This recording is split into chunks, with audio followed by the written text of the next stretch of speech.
Hello, and welcome to Illinois Learn to Hunt, Archery Equipment Overview and Buyer's Guide. Just a quick reminder, if this is your first webinar with us, or if you haven't been with us for a while, your microphones and webcams are disabled, so sit back, relax, and enjoy the PowerPoint as we work our way through it tonight. If you have any questions at any time, please put that in the Q&A question box there at the bottom of your screen, and we can answer them as they pop up, either through texting back to you, or the presenter will answer them live during the presentation.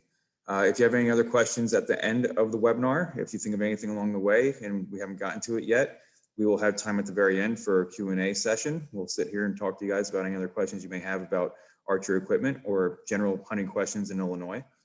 And if you don't get any answers tonight and you think of something later on, please email us at any time and we'll get back to you that way, or through our Facebook page. If you guys want to chat to each other or to us, you can use the chat window. And we will also be sending an email out after this presentation. You'll receive that in the next couple days with a copy of this PowerPoint and some informative handouts, a link to this YouTube recording of this webinar, as well as a survey, which will ask you about how you thought the webinar went and some general hunting survey questions to see your experience as a hunter and such like that. So that helps our program out understand who we're targeting and how we can develop better. And we'll also use that information to hopefully inform the DNR to make some beneficial changes, hopefully in the future, to help you guys out getting into the sport of hunting. So a quick overview of tonight's course. So we're going to talk about how archery equipment, as you buy your archery equipment, that actually does help conservation. So money towards that goes into conservation. We'll cover how that works. Then we'll talk about some archery education courses you can go look at online besides this one. And you can also look at some archery safety tips before we get going here. And then we'll talk about some history of some innovations in archery and bows. Then we'll talk about different types of bows, so compound bows and crossbows and things like that. Then we're going to talk about parts of an arrow and bolts, and go through all that. We'll talk about some releases and bow maintenance. Talk about some sighting in your bows as well. Then we're going to be talking at the end. There's some tips about going through and buying your first bow, what to look for, why some things are more expensive than others, all the different accessories you can get at that point. And then, like I said, at the end, we'll have time for any questions you may have. Tonight's presenters we have with us today, we have Dan Stevens. Dan, would you like to say hi? Hello, everybody. Good evening, and thanks for joining us tonight. Hello. We also have Adam with us. Adam, would you like to say hello? How's it going, everyone? Thanks for joining us. And we also have Curtis. Curtis, would you like to say hi? Good evening, everybody. Hello, Curtis. And I'm Jason. So welcome again. And we hope you find this informative and making you feel a little bit more confident next time you go into that bow shop there. To get us started, we're Dan. Dan, go ahead. Yeah, thanks, Jason. And like Jason mentioned, we always like to start off these discussions and PowerPoints with a quick conversation about arguably one of the most successful conservation success stories in the United States. And that is with the passage of the Federal Aid and Wildlife Restoration Act. It's more colloquial known as the Pittman-Robertson Act, after the two senators who kind of pushed it through Congress and entered the bill. Excuse me, but this bill is really the fundamental foundation for how conservation is funded in this country. And if you look at kind of this quick graphic, it shows a quick cyclical type circle that you see here. And every time you purchase firearms, ammunition, or like we're covering tonight, archer equipment, arrows, there's an excise tax that's already built into that equipment. So it's not an additional sales tax that rings up at the time of purchase. It's already taxed at the manufacturer's level. That money is then allocated to the U.S. Fish and Wildlife Service, who then divvies it out to the various states. And you can see just in fiscal year 2021, the Illinois apportionment of this fund was $13.1 million. So Illinois DNR received $13.1 million to do very specific habitat restoration, conservation type work. And that's the really neat thing about this specific fund, or this pot of money, is that when it was pushed through Congress, it had very specific stipulations for how it can be used. So this is not money that can just be gobbled up by the state and put in the general revenue fund. It has to be towards natural resources. And there's a few guidelines here you can see, but primarily it's for fish and wildlife population management, habitat management, research, land acquisition, construction of wildlife management areas, as well as shooting areas, as well as education and safety. And so you can see this is a really big bolster to conservation efforts in Illinois and across the country.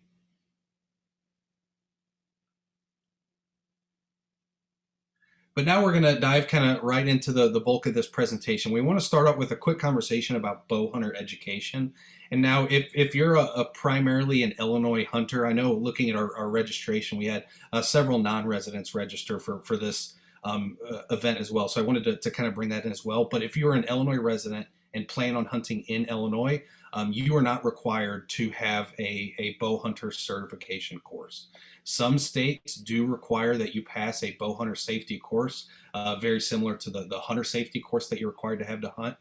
Again, Illinois does not require it, but some states do. So if you are either from a different state or you're looking to potentially go out of state for a hunting trip, be sure to look into that state's regulations, as they may require it. Even if you're just kind of new to archery and you obviously it's not required in Illinois, it is still a very fantastic class. I took it a few years ago when I first started offering it online, and there's a lot of really robust and really sound information in there. It's very in-depth and very technical, but it really helps you build on the fundamentals of understanding how your bow works, how to use it properly, and how to maintain it.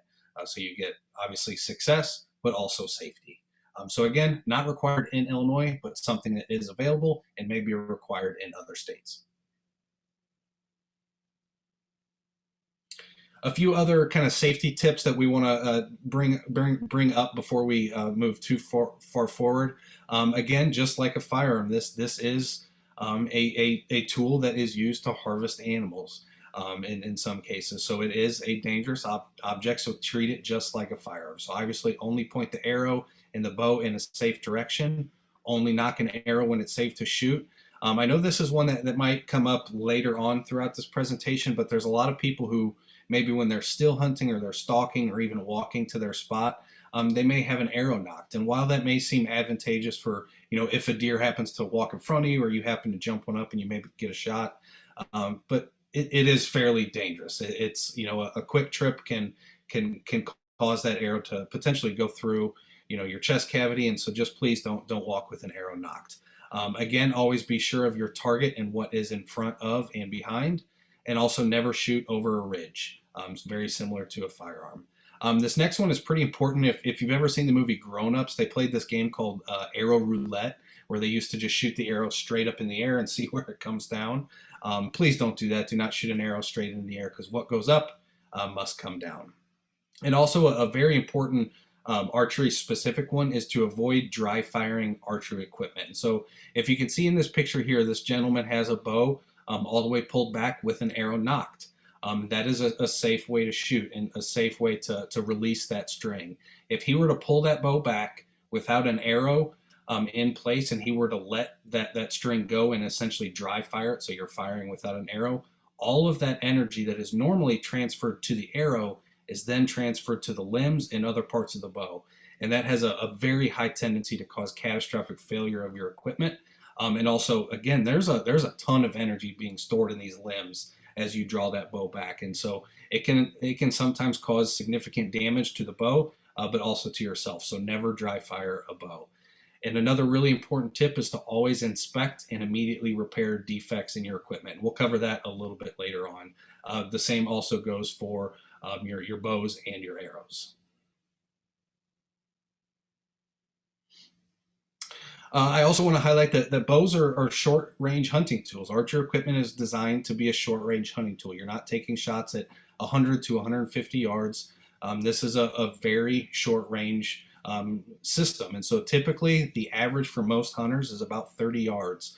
Now, obviously, the more competent you are with your equipment, the higher end equipment you have, you may be able to stretch that out a little bit further depending on your level of practice and comfort with your specific skill set. But again, I want to reiterate, these are short range tools, and it takes an arrow a significant amount of time for it to leave the bow before it hits the target. And if you're taking a shot at 45, 50 yards, there's a lot of time for your potential quarry, whether it's a deer or a turkey or something else, to take a step, and that can lead to a dangerous situation where you make an ill-advised shot. So again, we want to take close, accurate shots. The majority of archery shots in a hunting scenario are going to be about in that kind of 15 to 30 yard range.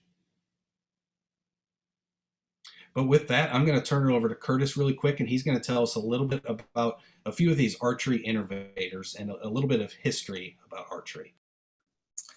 Thanks, Dan. Yeah, we'll get into history just a little bit, just scratch the surface. So archery has been around longer than recorded history when it comes to just a stick and string. So really, when we're talking about archery innovators in this slide, we're talking about really in just the past century.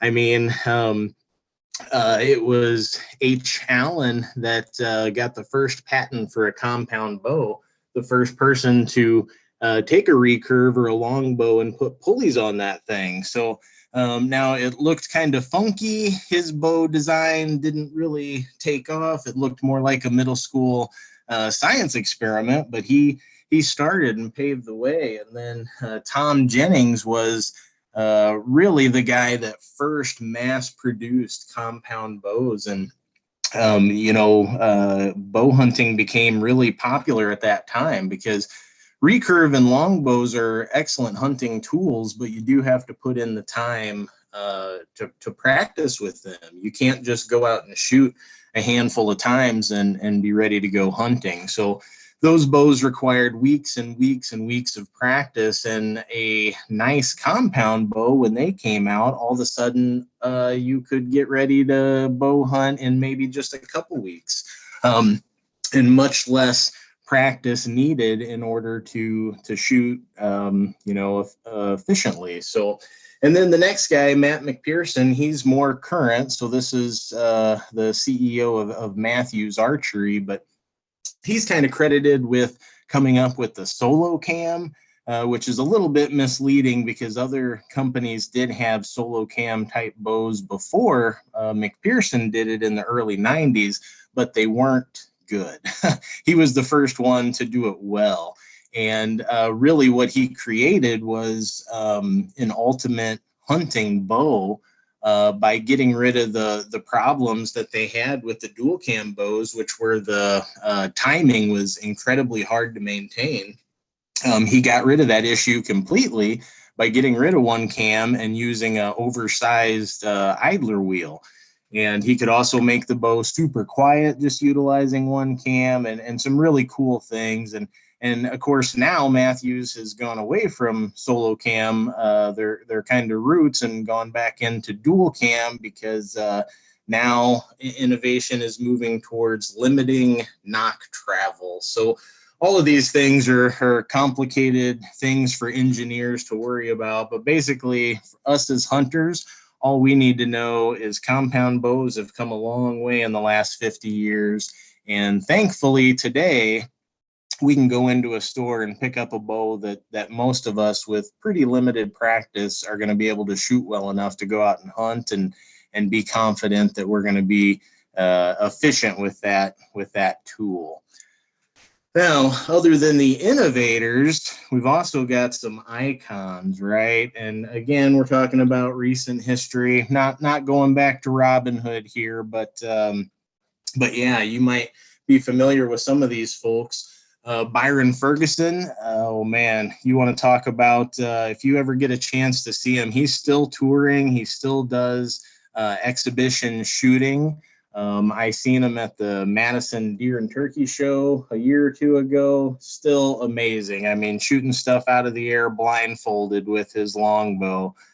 Just, yeah, unbelievable. The Wenzel brothers, of course, these guys they brought bow hunting to the mainstream. So back before bow hunting was popular, these two guys started making some of the first bow hunting videos out there, and they really helped to propel to get people interested in going out and using archery methods to pursue game. And Barry and Gene Wenzel, Barry Winslow's the one with the crooked cap and just a big jokester. And he really, he brought entertainment value to bow hunting and really paved the way for all the hunting shows that we enjoy today. So really cool. And Chuck Adams, the guy, I think he still holds the most Pope and Young records. I think it's over 200, which is unbelievable.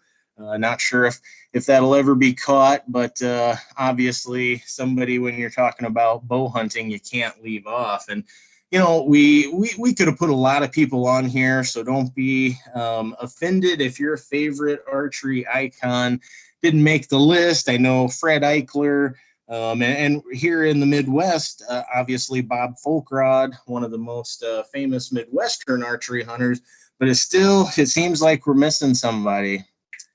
Can't quite put, oh yeah, there he is, Fred Bear, kind of known as the godfather of archery. You know, he could have gone in either category, founded Bear Archery at a young age, but he never even picked up a bow until he was going on 30. He saw Alaskan bow hunting video by Art Young, who was a hero of his, and you know, got into bow hunting later in life, but obviously jumped in with both feet, founded Bear Archery, and held numerous records, and obviously just became a touring proponent of archery and bow hunting everywhere. So you can't talk about bow hunting without talking about Fred Bear, and so we did. We talked about Fred Bear. I'll turn it back over to you, Dan. Perfect. Thanks for that quick history lesson. And now we're going to really dive into kind of the meat and potatoes of this presentation. We're going to first start off with a quick discussion about the types of bows, and then we'll kind of transition into when it may be appropriate to use each of these types. But we're first going to start off with kind of the tried and true, the longbow. And I want you to especially pay attention to the limbs on the longbow. And the reason the longbow gets its name is pretty self-explanatory. It's a fairly long bow. It's got very long, nearly straight limbs. And you'll see in the next bow we talk about the recurve, it will be substantially shorter, but it will also not have straight limbs. Now, the longbow is most often used by individuals who are very interested in traditional shooting with kind of a minimal amount of equipment. Now, with the longbow, you are taking very, very short range shots. Typically, 20 to 25 yards, depending on your setup, is a very good shot. But anything past that becomes a little bit more challenging and is a little not as advised, I guess I should say. But the real cool thing about a longbow is that they are so easy to just pick up and go shoot. There's not a bunch of bells and whistles that you have to learn how to move around and stuff. It's just what you see is what you get. We'll kind of transition into this next bow, which is the recurve. And the recurve is between the longbow and the recurve. For me personally, I prefer the recurve. And now that's arguably because, I'm a younger hunter. I grew up shooting compound bows, and this has a little bit more of the bells and whistles that I'm used to. But my primary reason for utilizing a recurve, if I were to choose a traditional bow, is because of that shorter frame. And you can see here in this picture, it's kind of hard to distinguish between the two, but it is a much shorter frame due to that curve in the bow. And so if you look towards the tail end of the limb, you start to see that recurve, and that's where it gets its name. But where this bow is very advantageous and opposed to the longbow is that it can be used fairly easily out of a tree stand. Obviously, with the longbow, you have these long straight limbs and kind of maneuvering around the tree stand and trying to get out of the way of the trunk and maybe some limbs can be a little bit cumbersome. Now the recurve, just because it's a little shorter frame, allows you to kind of navigate that a little bit easier. Now the big challenge with both the longbow and the recurve bow is they are not designed to store energy. They quickly build up energy and then you quickly release the energy. If you've ever seen your typical compound bow hunter, they may pull it back and hold that bow back for a minute, maybe 2 minutes. With a recurve and a longbow, you're not doing that. Normally it's you draw back, you may hold for a second or two to quickly align your sight and get your sight picture where you want it, and then you're releasing the arrow. Because again, these do not have the system of cams and pulleys like we'll discuss when we get to the compound bow that helps to alleviate that. So all that energy is being stored in the limbs and is being held back by you. And so these two types of bows are typically not very interchangeable with people. When you get a bow, a long or a recurve, typically it's going to be designed to kind of your standards and to your body and to your ability to pull back weight. Now, another big difference between the recurve and the longbow is this features kind of a more pistol styled grip, so it's a little bit easier to hold on to, but you can also use it to attach a sight or even an additional arrow rest if you don't want to use the kind of built-in shelf on the bow.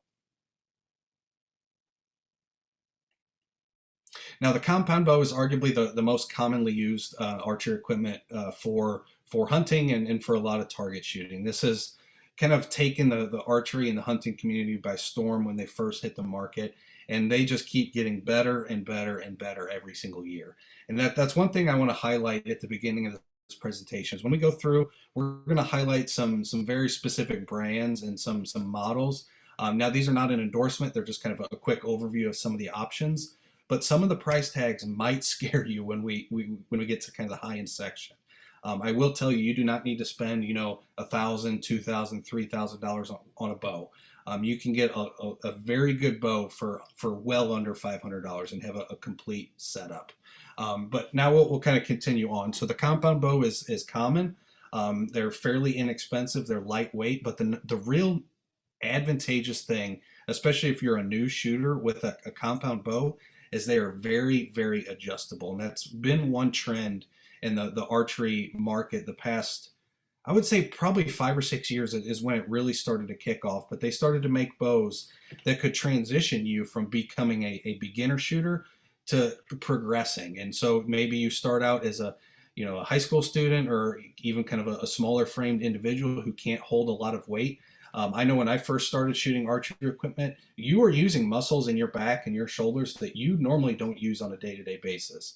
And so even if you're a fairly strong individual, it's going to take some time to build up that strength. And these really adjustable bows allow for that, because you can start it out at 30 pounds. You can start just by pulling 30 pounds back. And then as you progress, you can start to tighten that and get a little bit more speed and a little bit more energy out of your bow. So that's one reason why compound bows are extremely advantageous. The next big thing is these wheel cams. And so if you look here, there's one on each side. Now, not every compound bow is going to have two cams. Some may have a cam and a pulley, and then some may have two cams. But what the cam does is when you're drawing that bow back, it's going to get to a resistance point where it kind of flips over, and you will notice a drastic decrease in the amount of weight that you're attempting to hold back. Now, the majority of modern bows will have about a 40 to 60% let off, which is what that term is called when you draw back and the weight kind of gets a little bit easier. Now, the real high-end bows in some cases can have 70 to 85% let off. And so if you think about a bow set up at 70 pounds, if you're trying to draw back 70 pounds and you're trying to hold it for 2 minutes waiting for that deer to step into the perfect hole or to kind of shift its body so it's perfectly broadside, that can be very challenging. And so these higher end bows that have that let off allow you to maybe only be holding back 10 or 15 pounds. It allows for a much smoother shot as well as a much easier time holding it back. But if you look at this bow, another thing I want to point out is the systems of cables and strings. And as we get to the maintenance section, this will make a little bit more sense. But there is a lot of opportunity for fraying as well as dry rotting in these strings and cables. And that's why it's so important to properly inspect and maintain your bow. Because when you're pulling this string back, again, there's a ton of energy being stored. And it will always, always, always try to find the weakest point to escape the energy. And so always inspect your cam, inspect your strings, and also inspect your limbs to look for cracks or to just make sure they're all kind of even. But the compound bow is a great choice for anybody who's just looking to kind of get interested in bow hunting, because again, there's a lot of options out there and you can really get a good starter bow that's kind of set up and ready to go for not a whole lot of money. And that's another thing that I want to highlight it again before we get too far is you don't have to focus on just buying a brand new bow. The bow I have, it's a Hoyt, but when I bought it, it was about a 4-year-old model. Typically that bow sold for about $1,200, bare bow with no sight, no rest, nothing, just the bow itself. And I was able to pick it up on the used market for about $500 because there's a lot of hunters out there who like the new and the latest stuff. And so don't be afraid to look into the used market as well. And if you decide to go that route, you can always try to meet up in an archery shop and say, hey, will you guys take a quick look at this, inspect it, and that will work out well. And also, a lot of bow shops also sell used equipment, so that's another good option.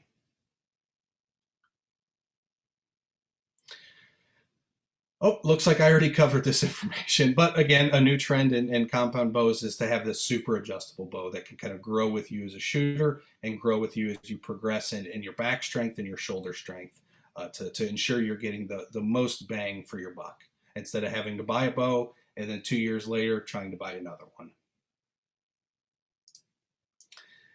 And next we'll move into the crossbow. And this is a little bit different from the other types of bows that we've talked about thus far. You can view the other types of bows as vertical bows, where this is kind of a more horizontal. If you see the limbs on this bow, they are horizontal in nature. And a crossbow is essentially a bow that has a rifle stock.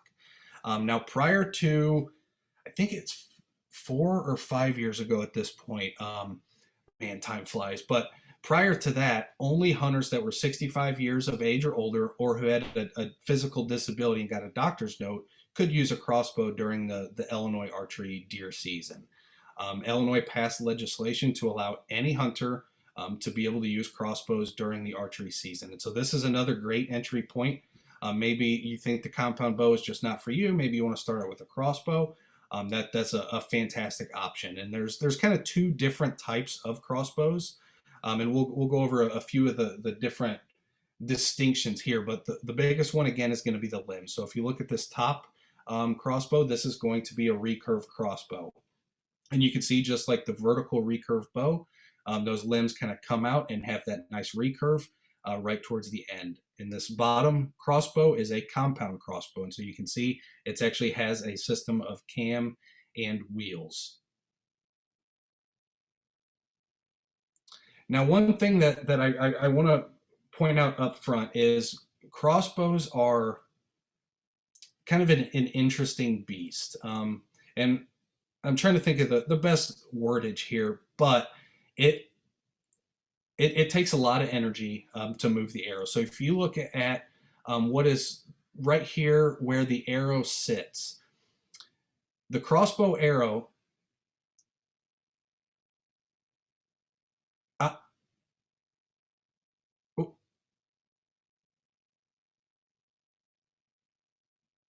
I think I froze there. Am I back?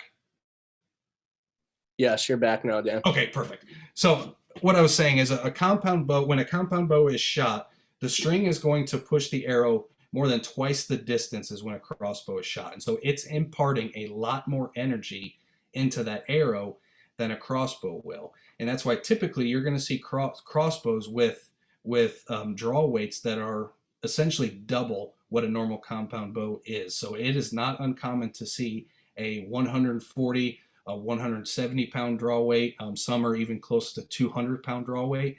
But the advantage of a crossbow is that you're not kind of pulling it back and holding it. You're going to get set up, get in your spot, and then you're going to cock it back, and it's going to hold that weight back, and you just kind of sit and wait. And so if you look at this top diagram, you can see this cocking stirrup. So that is essentially where your foot is going to go. And instead of pulling up, you can kind of push down and use a lot of your leg strength. Now, when we get to some of the higher end models of crossbows, some of them do have cocking mechanisms built in. Some of them are a little bit more mechanical in design. Some of them are electronic, where you can just kind of push a button and it just automatically cocks the bow back for you, which is pretty freaking cool. But another challenge with the crossbow is once it's cocked back, unless it has a decocking mechanism, which again is not something you're likely to see until you get into kind of the mid-range or higher end models, that crossbow has to be fired to unload it. Otherwise, you're just sitting there with that stored energy in those limbs, and that's just an accident waiting to happen. So there's a few different schools of thought.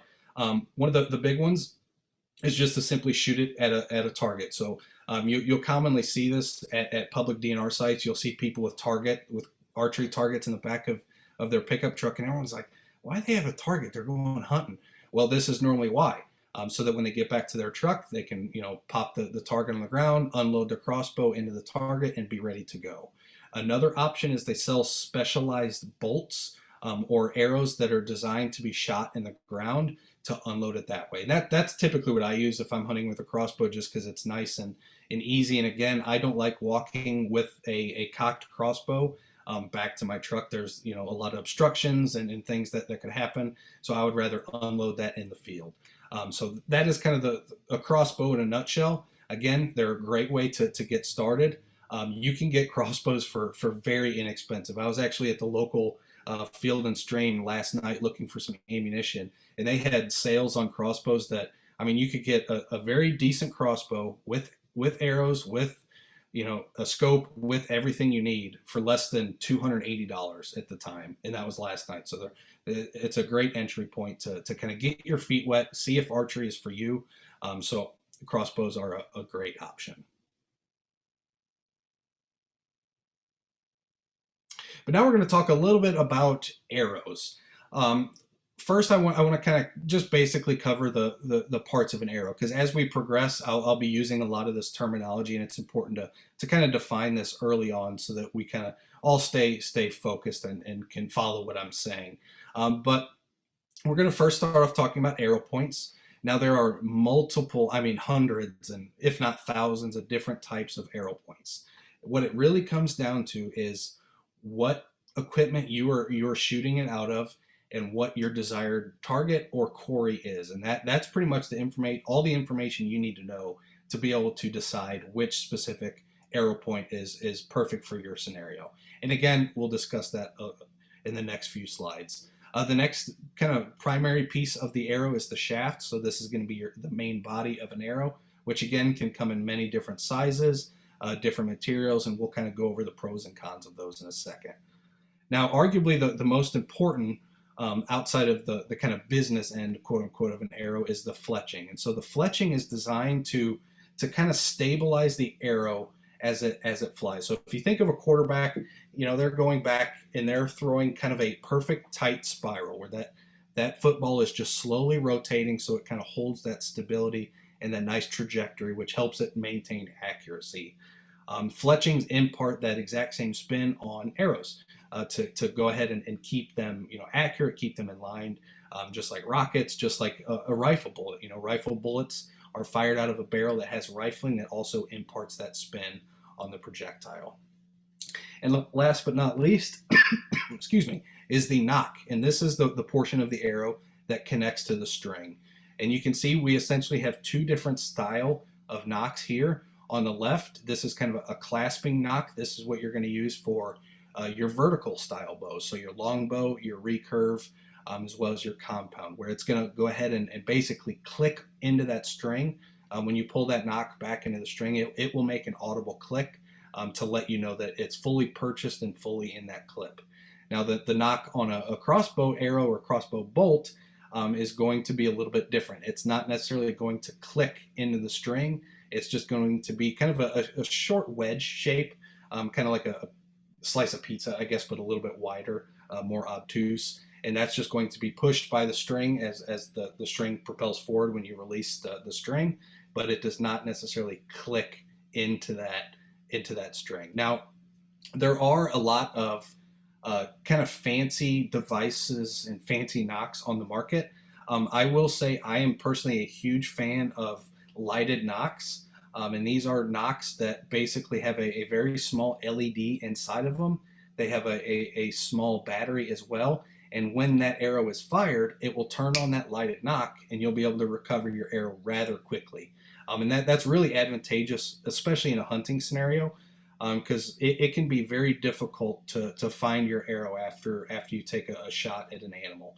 But the arrow can tell you basically everything you need to know about where you hit that animal, when you need to start tracking it. And so it's really important to be able to find your arrow. And so having this lighted nock system allows you the ability to find it a little bit easier. Again, they aren't that expensive, but something that you can certainly look into. Now, do crossbows shoot bolts or arrows? Well, technically they shoot both, and we just wanted to clear up some kind of just some basic verbiage and some kind of misnomers. Bolts are technically an arrow that is less than 16 inches, and an arrow is anything greater than 16 inches. Now, there are a few specifications and regulations in Illinois.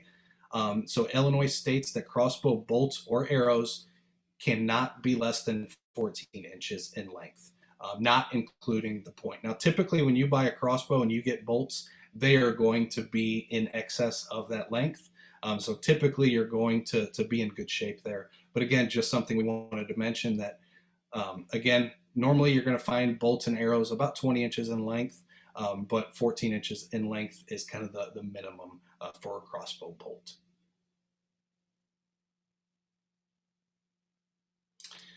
A few other kind of basic terminology that we're going to use throughout this section is spine. So this is going to be essentially the measure of stiffness in the arrow. And so if you've ever watched, and we tried to find a video, but unfortunately we've had issues with videos playing through the Zoom and it just didn't look right. But if you ever watch an arrow fly, it's not just kind of a straight laser beam. There's actually a lot of flex in that arrow where the middle body, the middle of the shaft is going to flex up and then flex down and flex up and then flex down. And adjusting your spine is basically the measure of that stiffness. So a thicker, more robust spine is going to not have as much of that flex, where a lesser spine is going to have more of that flex. And we'll get into why that's important a little bit later. A few of the other arrow point types that we're going to discuss, field points. So these are typically what you're going to use for target practice. Broadheads are going to have basically very good cutting surfaces and cutting blades that are designed to basically cause as much damage inside the internal cavity of an animal to get a nice, quick, humane, ethical harvest. And so broadheads are what we're primarily using in most hunting scenarios, aside from small game, which we'll discuss again in a little bit later on. Another term that we're going to use is insert. And so this is kind of seated into the front of the shaft. You can either have an insert that goes entirely in the arrow, or some will have a portion outside, but it's essentially just glued into the top portion of the arrow and allows you to screw your arrow tips into it. And then grains per inch is another very important metric that you'll need to pay attention to when you go to purchase arrows and arrow points. But the nice thing is that's all going to be listed on your bow when you purchase it. Very similar to a shotgun. If you've never owned a shotgun, when you look at the barrel, it's going to have an inscription in it. It's going to say the gauge of the shotgun as well as the length of shells that it can accept.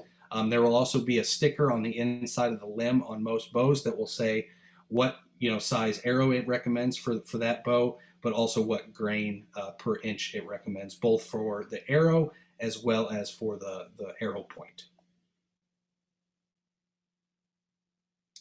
So there's a few different types of arrow shafts, and we'll go fairly quickly through this. Now the wood shafts are kind of the tried and true. They were kind of our first entry to archery, and they're preferred by a lot of archers who use a longbow or a recurve.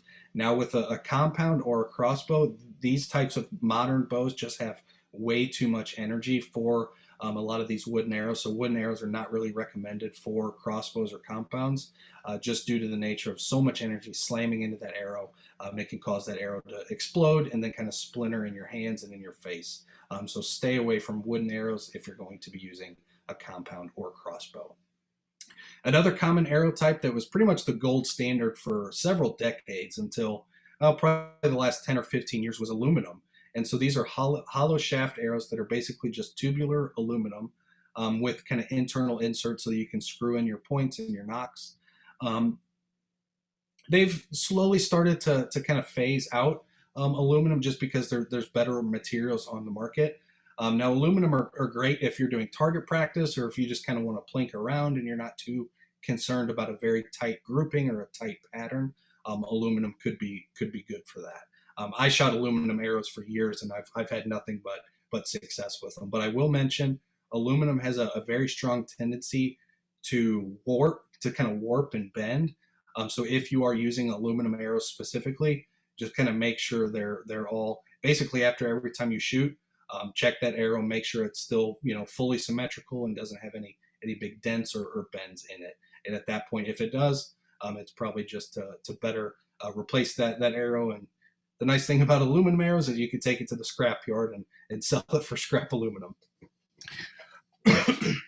Now, kind of the most common on the market, the most popular by a lot of modern archers is going to be this tubular carbon fiber. And so it's essentially a full carbon arrow that is fast, it's accurate, and it's kind of the leading edge of modern arrow technology. And depending on how much you want to spend on a specific arrow, some of the very high-end carbon fiber arrows, you're looking at about $150 or so for 6 arrows. But you can certainly get a lot of good arrows for, the $40 to $80 range. And that's typically where I kind of stay in, because arrows do wear out over time. They will break. You will lose a few. It just inevitably happens. So I personally don't spend a ton of money on arrows. I find that kind of middle range to be kind of a nice sweet spot. And last but not least is fiberglass. These are very inexpensive and durable. But they're not as accurate. They have a lot more flex than some of the carbon fiber versions. And so they're kind of ideal for target shooting when you're just out having fun, just kind of plinking around. But I prefer to kind of use aluminum or carbon fiber for more of the hunting scenarios. Now at the other end of the arrow is going to be the fletching. And like I mentioned, this portion of the arrow is designed to create spin on that arrow. And when you buy an arrow, there's a few different types of fletching patterns that you're going to find. Now, arguably the most common that you're going to see if you just go buy arrows at the store, you are going to get either straight or offset fletchings. Helical, typically you're doing that yourself, where you can kind of remove the fletchings from your own arrow and then install some that kind of have this helical angle. So that certainly is an option. In the helical, again, it's just going to increase even more spin and increase even higher stability in that arrow. But the straight and offset are certainly perfect for most hunting scenarios. Now, the last one I want to point out is at the top. So this is called a flu arrow. And this is designed to be basically for arrows that are shot in the air or at moving targets where you don't need that arrow to go very far and to have a ton of energy behind it. So if you think rabbit hunting, squirrel hunting, some people will use this for pheasant hunting and other things like that. But these arrows, you can see just with the surface area of that fletching of the flu, it's going to cause significant drag and really cause that arrow to slow down quickly. So those are kind of, again, ideal for aerial shooting, or small game. And with that, I'm going to turn it over to Adam real quick. Thanks, Dan. So yeah, now we're going to cover draw length. So draw length can determine 2 things. First of all, it will determine how far back you're able to pull the string on your bow, which determines your draw length, and that will also determine how long you want your arrows. So it kind of plays 2 parts. So to determine your draw length, you're going to want to measure wingspan from the tip of your middle finger to the tip of your other middle finger. And kind of the key thing there is you don't want to stretch your arms out all the way. You want to just have them kind of relaxed, but out to the sides. And then when you take that measurement, you divide that by 2.5, and that will be your draw length. So here on the bottom of the picture here, kind of have a good little image there showing you how to do that exactly. And it kind of gives you these 3 figures up top. Kind of if you pull a bow back and you kind of feel where your elbow is, it'll kind of determine if you know your draw length is either too long or too short or just right on that bow. You kind of want the crease of your elbow to be perfectly parallel with your bow. If it's too short, your elbow is going to be sticking out away from you a little bit. And if it's too long, your elbow is going to be sticking past your shoulders to the back of you a little bit. So just keep that in mind. Of course, if you go to a bow shop, they will help you figure all this out and get you measured out and set up the bow perfectly to your specifications. And now to determine your arrow length, of course, you want it a little bit longer than your draw length, about 1.5 to, or about 1/2 inch to 1 inch. You could do a little more as well, but that's kind of the sweet spot. And the reason you want to do that is so when you do stick a broadhead on the end of your arrow, you have clearance from your fingers. Of course, that won't play as big of a role if you're just shooting, field points in the targets. But of course, you want that little extra inch there to keep the sharp part away from your fingers when you do have an arrow drawn back and you have a broadhead on that arrow. So make sure to do that as well. Again, if you're going to be at a shop, they're going to take care of all those measurements for you and get you fitted pretty good.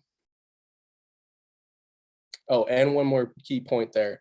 If you do want to do this on your own, make sure when you're measuring the shaft that you're measuring from the actual end of the shaft, not from the end of the nock. Do not include the little nock measurement there.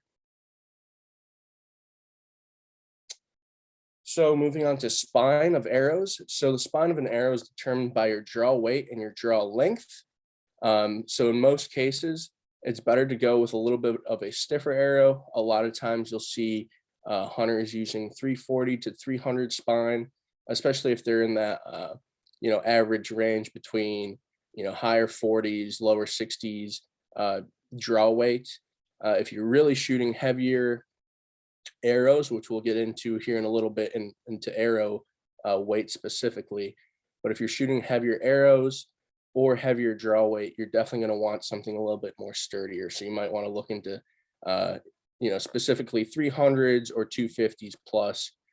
They really don't make any arrows stiffer than 200.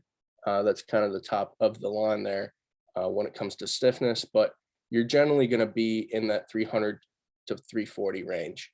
If you have younger kids or somebody who's shooting a lot lighter poundage, and they're just doing target archery, they'll be all right shooting in the 400 and the 500 spine range.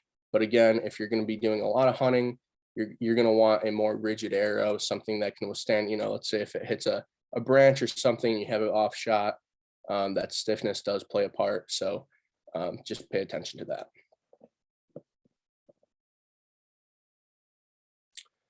So now we're moving on to weight. So arrow weight, as I mentioned, is variable. It depends on what kind of game you're going to want to hunt. And again, what kind of poundage you're shooting in your bow. Usually, typically, a light arrow setup will be around 350 total grains.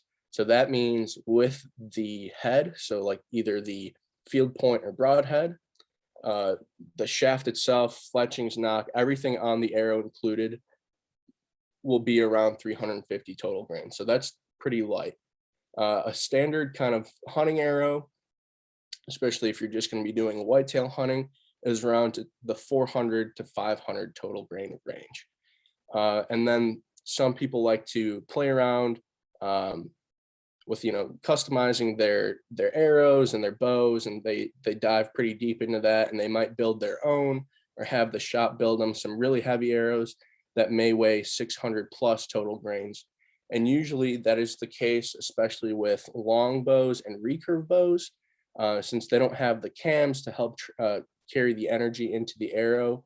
The arrow itself is moving a lot slower, so they want more of that kinetic energy by having a heavier arrow to create a bigger impact on the animal. So it's pretty common to see heavy arrows, especially with the long bow and recurves bows, but you can also do that with your compound bows if you so choose.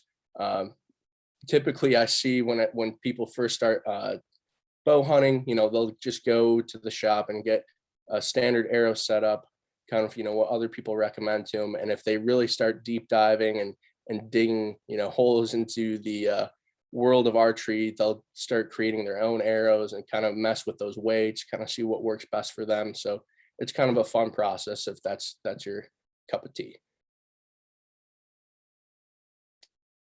Moving on to inserts and outserts. So this is another way to change the weight of your arrows, but basically what the main job of the inserts or outserts do is for you to be able to screw in your broadhead or field point to the end of the arrow. Usually a standard insert will weigh around 50 to 75 grains. A heavy insert can be 100 grains plus, all the way up to 200 plus grains for some really heavy stuff.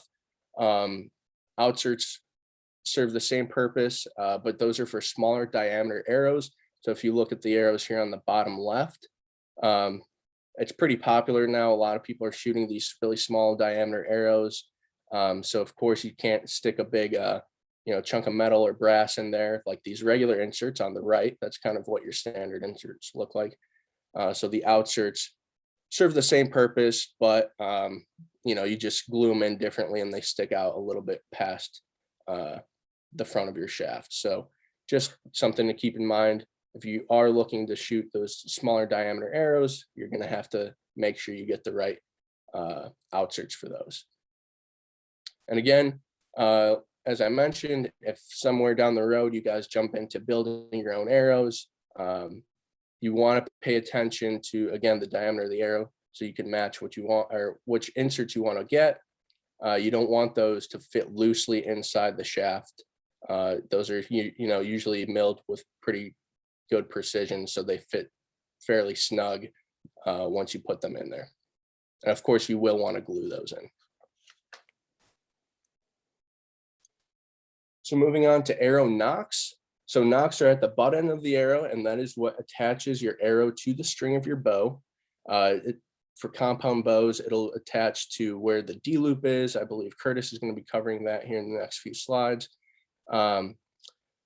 But you do want to make sure that when you buy nocks or when you're buying arrows, that the nocks do match the diameter of your arrow. Again, you want a nice snug fit.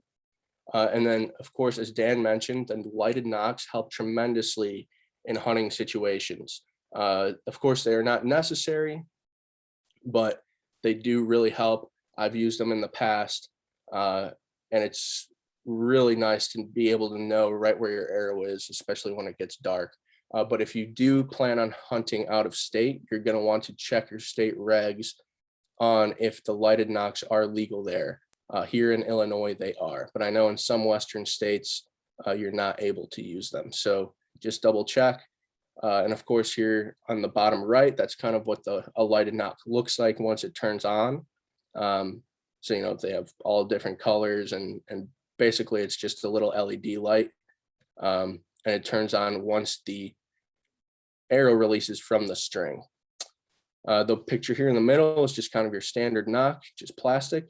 And then pretty cool here on the left are basically nocks that were carved into the arrow. Back when, they were making all sorts of arrows handmade from wood. So pretty awesome picture right there. Lots of history. And another thing to kind of pay attention to when you're looking at nocks is there's been kind of a short uptick in the market the past probably 4 or 5 years at kind of Bluetooth tracking technology in arrows and in nocks. Most states do not allow you to use those. Illinois is one of those, so those are not legal to use in Illinois. So I just wanted to quickly mention that if you're out there looking at nocks and there's some kind of electronic tracking type devices, most states, and again, Illinois is one of them, that does not allow you to use those. Yes, very good point, Dan. So moving on to crossbow nocks. So crossbow, bolt, and arrow nocks are usually much larger and they won't work with regular arrows for your compound or longbow. There's all sorts of different nocks for crossbow bolts. As technology advances, they have all different kinds, the different brands of crossbows, also patent their own nocks, and then you have to buy those special crossbow bolts if you buy that crossbow. So there's all sorts of different ones. Your most common one and most crossbows will use this half moon nock, which is pictured at the top. And then there's the flat nock, capture nock, and then multi-groove nock, which again, those are for more specific crossbows and some higher end stuff.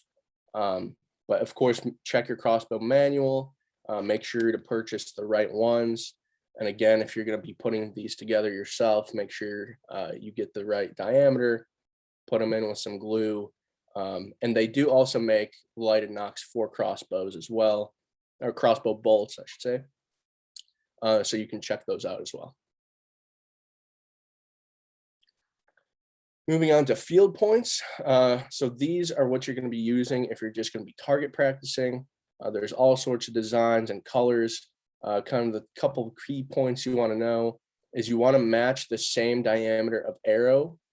So when you're shooting into a target, your arrow is not catching on the lip of the inserts. You don't want to damage that and cause any chips in the metal, especially most of them are made out of brass, so they're pretty malleable. You want to keep those straight and make sure you're able to reuse them for a long time, so the threads don't get messed up and so on.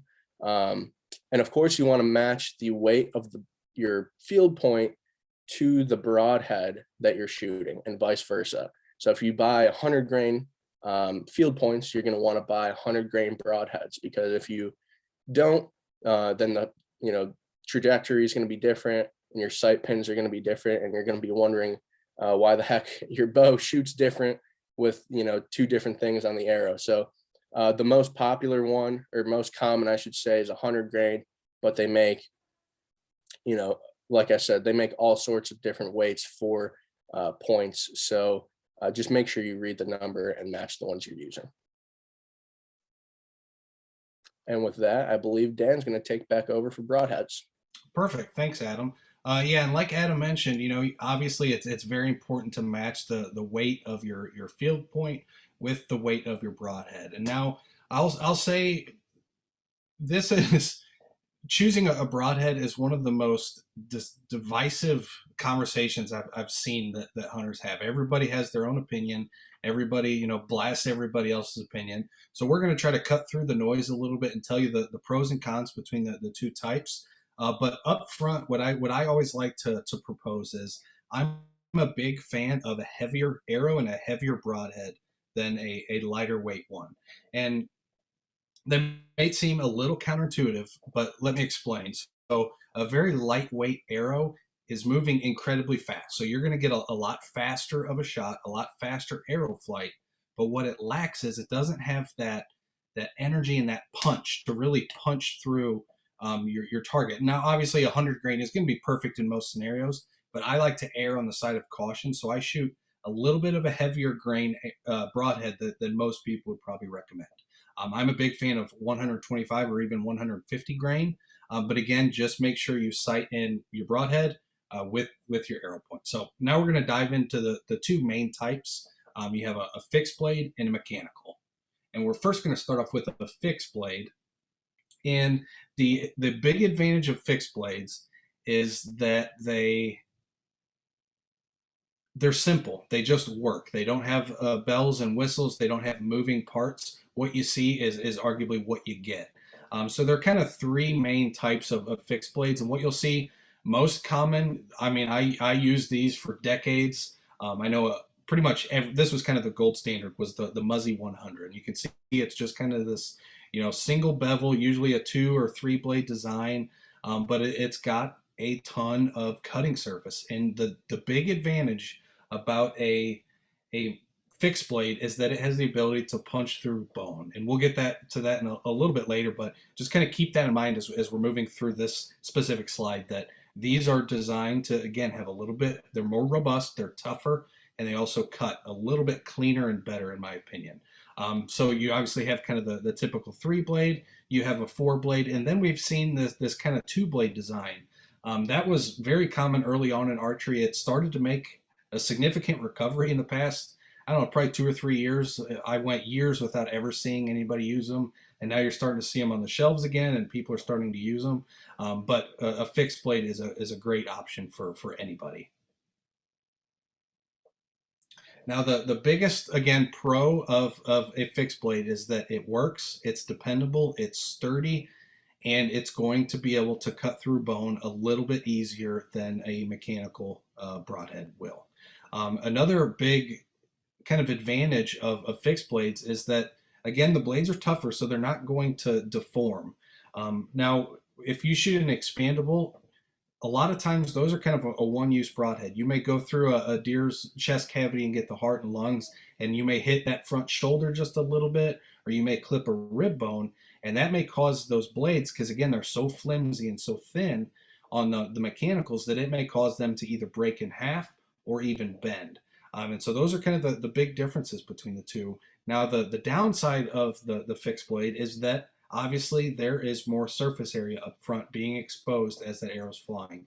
And so just like the fletchings on the back of an arrow, these broadhead points at the tip are going to alter the flight path of that arrow. And so that's why we've seen a big shift in a lot of archers to shift towards these mechanical broadheads as they fly a little bit truer and a lot more similar to your field point that you're practicing with than some of these fixed blade broadheads will, because these fixed blades will alter your arrow path.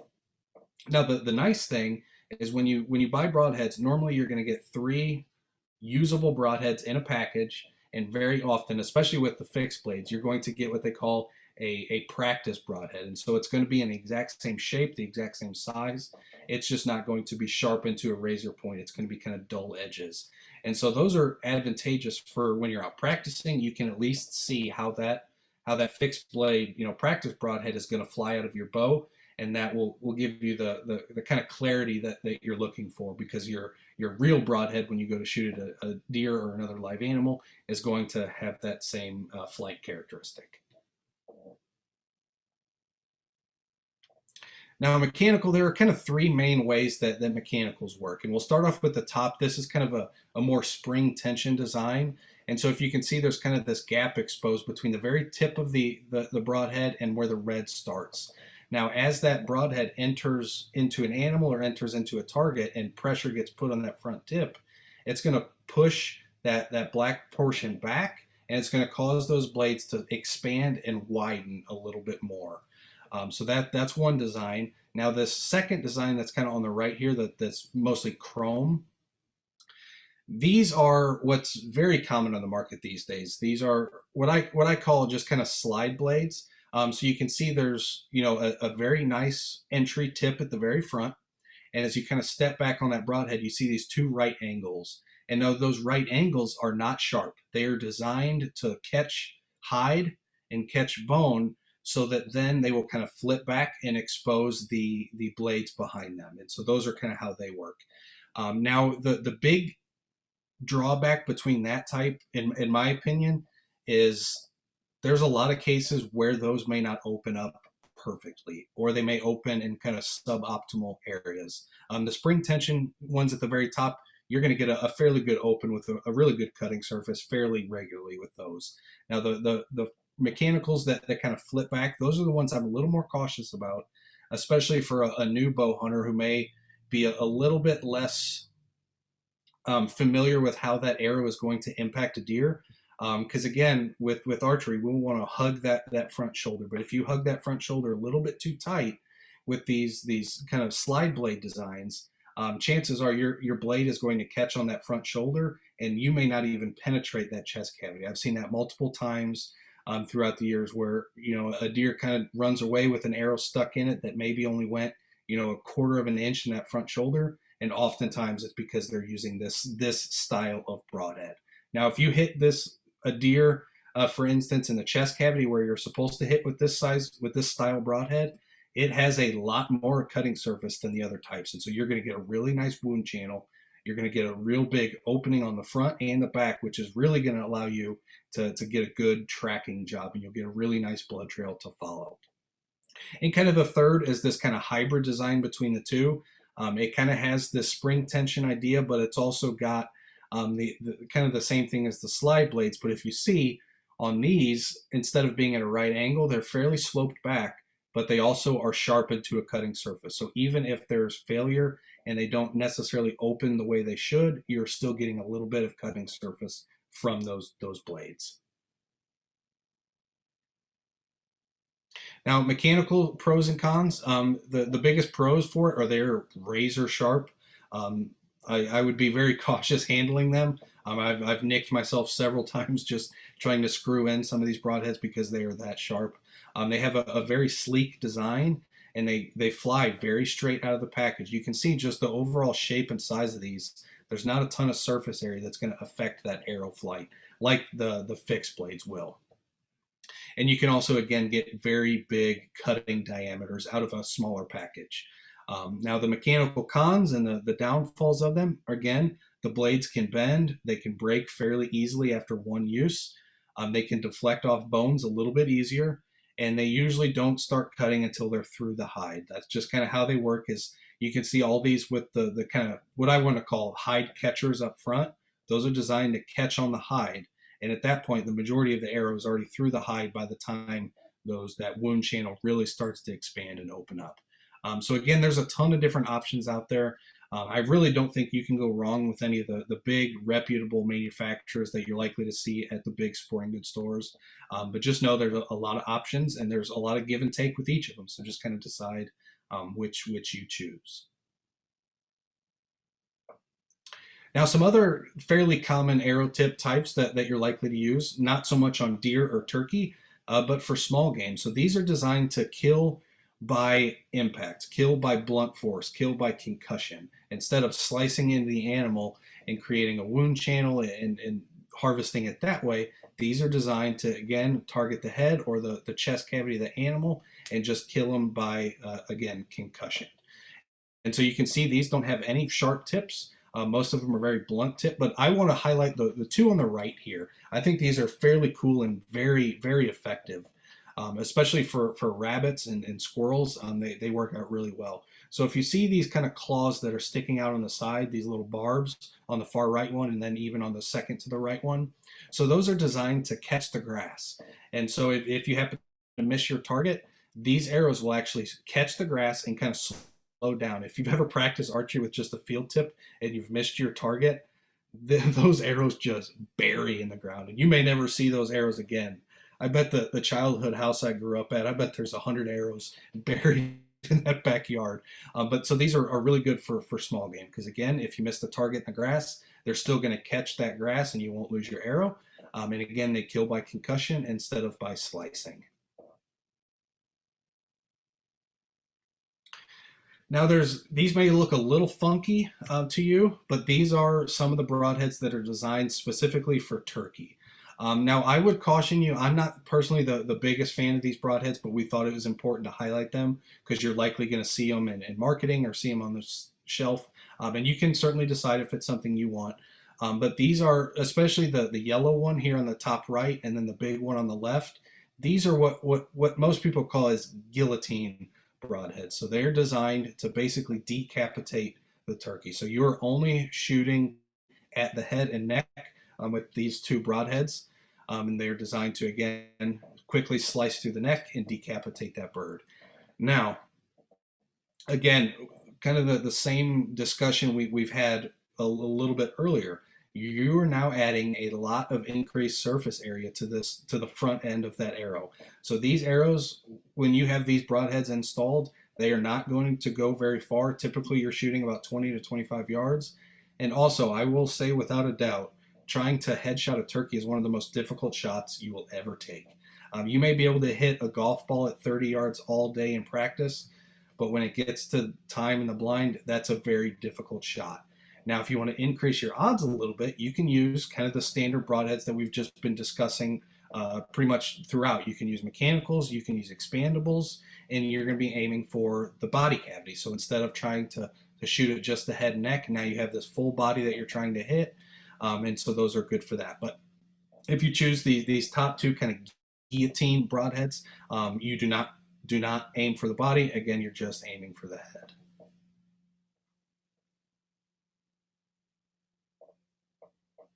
But with that, I'm going to turn it over to Curtis, and he's going to talk to us about setting up a new bow.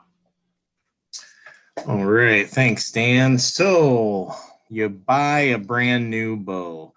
Now, if you buy a bow at an archery pro shop, generally they're going to set it up for you. But unless if you buy one of the ready to shoot or ready to hunt kits, you're going to need to pick out some components.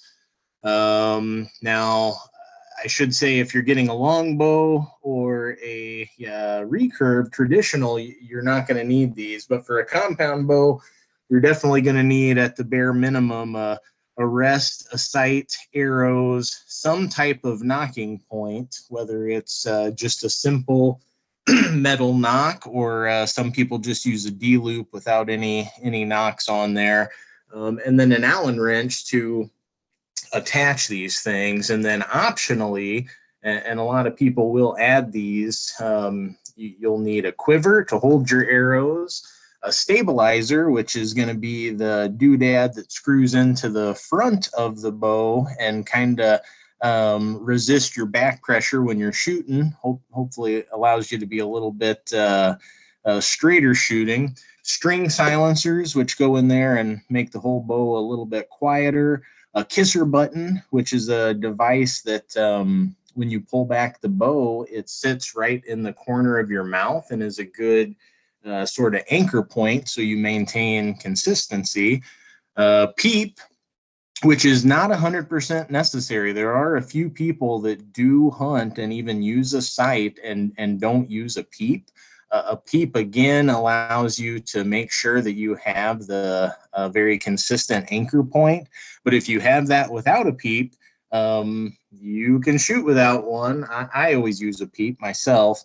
Most of these new compounds you have to use a release with. They are so short that the angle of the bow is so tight that you just can't shoot it bare finger. So you are going to have a release, and you can go on and on. I mean, they sell, anti-vibration wrap that you can wrap around the handle. The sky's the limit when it comes to archery, but there's definitely some things you're going to need. Now, some bows, like I mentioned, are going to come already set up. And those are generally called ready to hunt, ready to shoot models. And so you won't have to worry about all this, but just remember, if you're buying a bare bow and you've budgeted that out, you need to make sure you've got enough for the rest of this stuff, because it certainly adds up too. All these components are not cheap. Now, if you're not at an archery pro shop, and Dan mentioned it earlier, used bows are an awesome way to go. Because first off, not only are you generally getting a steep discount by not shooting the newest model, but most of these bows are going to be fully set up, and oftentimes they're already going to be halfway paper tuned, halfway sighted in. I mean, really ready to go. So don't look past those. But if you do get a used bow and you want to set it up yourself, you can do that with just a few simple devices that you can buy at your archery pro shop. One thing that's going to be important to establish your knocking points and sort of get the bow set up right is going to be the T-square ruler. And that'll be something you'll use a lot. You can check your brace height with that. And then knocking pliers if you're going to use a knock. But other than that, it'll just be the bow and whatever components you need and put it together. But beyond setting up a new bow, go on to this next slide here, and talk about release aids. So like I mentioned, most of these newer compounds, the string, when you draw it back, is at such an angle that you cannot get your fingers in there. And you can see that in this picture. Just imagine that guy trying to have 2 or 3 fingers around that arrow. He'd probably be pinched pretty good. So you have to use a release aid. But at the same time, need to remember that most traditional bows are not well suited for the use of a release aid. Traditional bows are actually made usually with a rest that's right against the riser. And when you release a traditional bow with your fingers, you get a little bit of side-to-side wobble in the arrow that allows it to clear your riser without making contact. So while it is possible to shoot a traditional bow with a release, most of the time you're going to be much better off to not do that.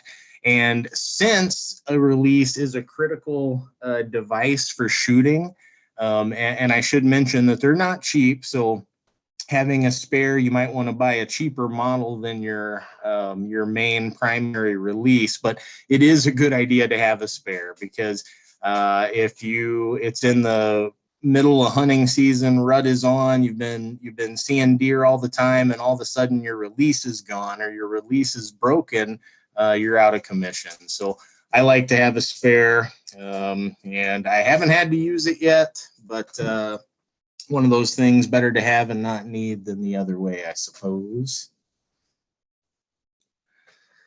So what are the different types of release aids out there? Well, if you look at the right-hand side here, these are going to be the release aids that are going to be what traditional shooters go for. So you don't want to use one of the actual releases that hold your arrow. You want to hold the string, or the string, not the arrow. You want to hold the string with your fingers. So archery gloves, basically just a little kind of leather, or some of them are nylon or a different material that's just going to be nicer on your fingers, because shooting over and over and over again is certainly going to wear on you. So having that leather buffer, your fingers are going to be much happier.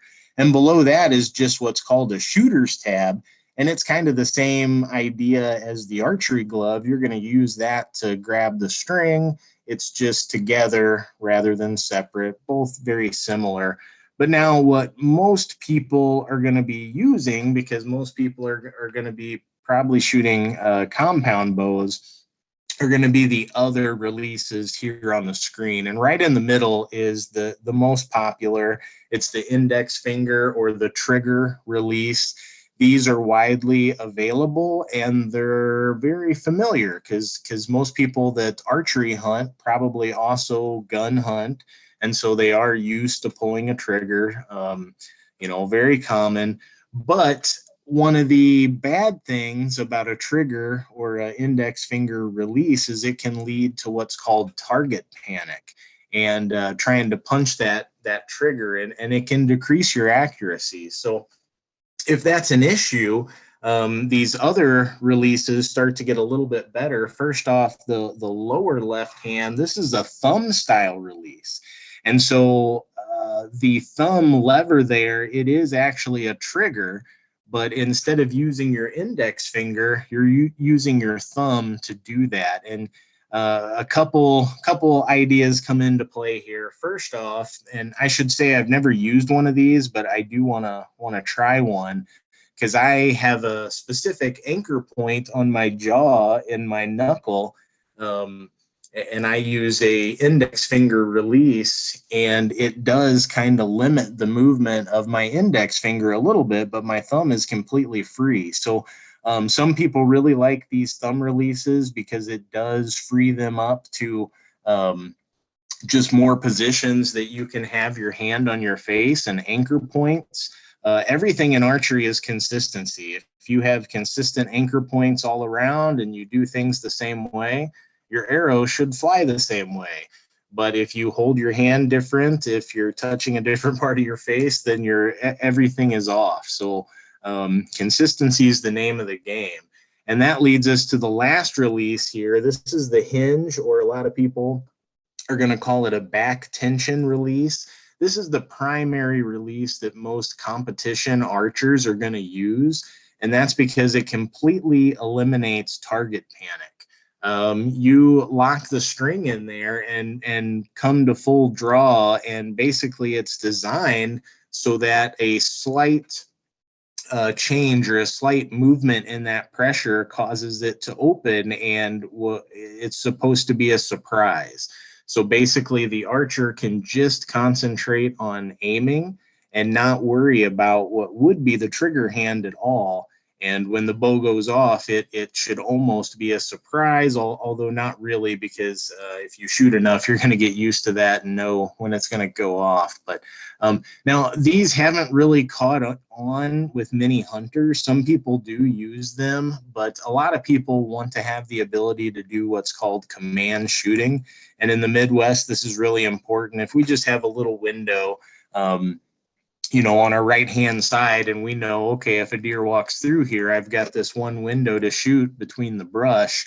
You're probably going to be better served with a thumb release or an index finger release, so that you know exactly when that bow is going to go off. That being said, accuracies and comfort level is going to be the main thing. So if you're good and you get used to the hinge tension release, then by all means go for it. The target archers use it for a reason. And, all in all things considered, it should make you a better shooter. All right, now let's get into some basics of bow maintenance. A bow is a specialized piece of machinery, so it's certainly something that you need to do a little bit of stuff to, but this should not be intimidating. And I should also mention that there are a lot of archery pro shops around there. Most of them are filled with very friendly people that love to talk about hunting. So no shame in going there and having them do everything to your bow at all. Definitely better to keep it running tip top. But there's a few things that you're going to need to do. And the main thing, and Dan mentioned it before, is just an inspection. There is a lot of energy going on here, specialized piece of machinery. Inspect all components and make sure that everything's good basically every single time that you take it out to shoot. Now, beyond that, when you are actively shooting, whether it's target shooting or during the archery season, you should check your Allen bolts periodically, at least once a month, to make sure they're snug. A lot of vibration when you're shooting, so it does have a way to work those Allens loose. Even if you use something like Loctite, it's possible. So check it out, and wipe it off with a dry cloth. Oil any metal components to make sure there's no rust forming in there. And then when you're done, try to wipe everything off so that it's really clean. After the season is a real good time to try to clean your bowstring. Dust particles and all kinds of stuff can get in there, and basically that amounts to like sandpaper or abrasive material in your bowstring. So if you can clean that out, and there's some commercially made string cleaners that you can put in there, and they kind of penetrate the string, and then you can use some threading, which archery threading, to just tie a tight little knot around the string and pull it along the string, and it'll pull most of that dirty old wax out of it. Once you have that out, then you can re-wax the string, clean everything away, make sure there's not particles of wax sitting in the cam or anything like that, because that will attract dust. And of course, keep it out of any extreme weather. I like to store mine in a hard case, keeps it a little safer. And then before the season or before you start shooting, again, inspect. And I like to paper tune. Paper tuning is almost like a quick little health checkup when you go in for your yearly little checkup, and they take a little bit of your blood and run it through their special little machine to make sure all your pipes are running the way they're supposed to. That's kind of what paper tuning does. If you shoot an arrow and you shoot a perfect bullet point just like you did last season, then you're pretty sure that all your components are good, and you're ready to take it to the range and start practicing. Once you get closer and closer to the season, that's when I start putting on my broadheads. Even if you shoot mechanicals, you need to know how those are going to fly at a target before you start flinging them at critters.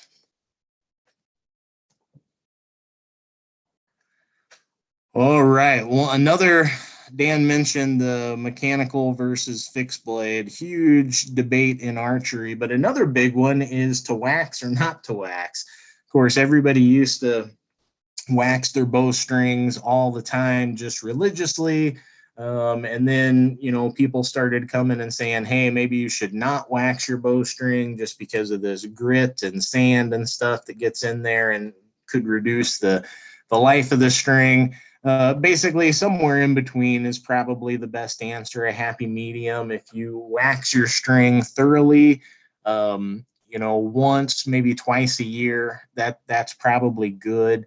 And when I say thoroughly, you do want to put the wax on there and then either use your fingers or a little piece of leather, like in this picture to the right, to rub that string enough to generate heat.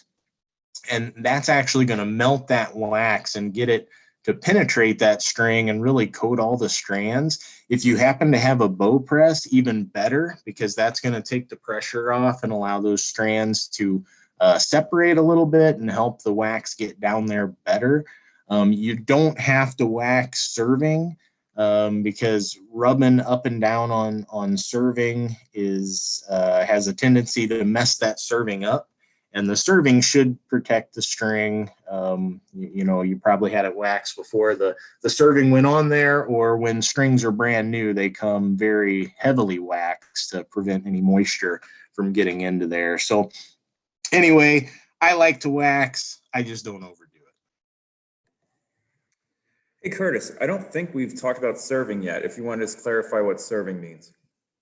Oh, sure. Yeah. So serving, you can see it if you look above. Yeah. And you can, most of those cables are going to be completely served. But so here, up above the leather, you see what looks like basically paracord that's wrapped around the string. And that's basically what it is. And anywhere that string is going to make contact with something, like the string suppressor right there or down lower where the knocking point is, it's all going to be served. That's basically just some thread that's wrapped around the string to protect it at any of those contact points. And then I guess secondarily, serving is also used down there in the bottom. You can see that's how they tied in that peep sight, is with serving. Okay, get a little bit more advanced. You're going to want to get a bow press or a bow vise. And there's plans where you can make these homemade, but I do want to reiterate the fact that you're dealing with a ton of energy here. So things can be dangerous. So make sure you're dealing with a very good and stable bow press before you do any of these things. Now, one thing I want to mention, you don't need a bow press for, is a D-loop. So, and I'll get into that a little bit better in the next slide, but D-loops and serving thread, those two things can be replaced without a bow press. So that's stuff you can do even if you don't have this fancy device. But once you have a bow press, now you can pretty much do anything. Anytime you need to put something in the string, so think string silencers like string leeches or beaver balls, things of that nature, they go within the string, or peep sights. You're going to need a bow press to take the pressure off the limbs and thus the string. And when in doubt, take it to your local archery shop. Don't I like to tinker with things, so I do like to do a lot of my own bow repairs, but certainly safety is the number one priority. And beyond that, consistency is accuracy when it comes to your equipment. So if you're not able to get your bow up to snuff on yourself, take it in and let the pros do it. No shame in that.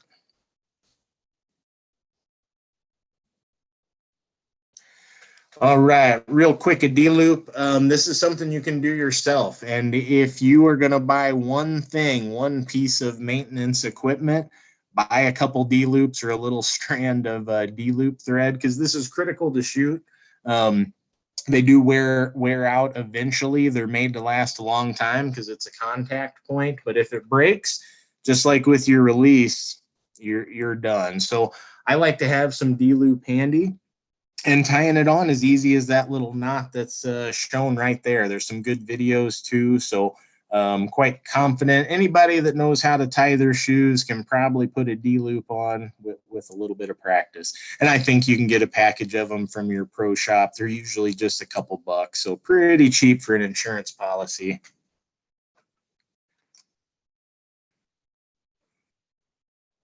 Paper tuning. So we're just going to touch on this quickly. This is like the health checkup of your bow. And this is an example of the setup. You want to be close because the fletching of an arrow is designed to correct the flight.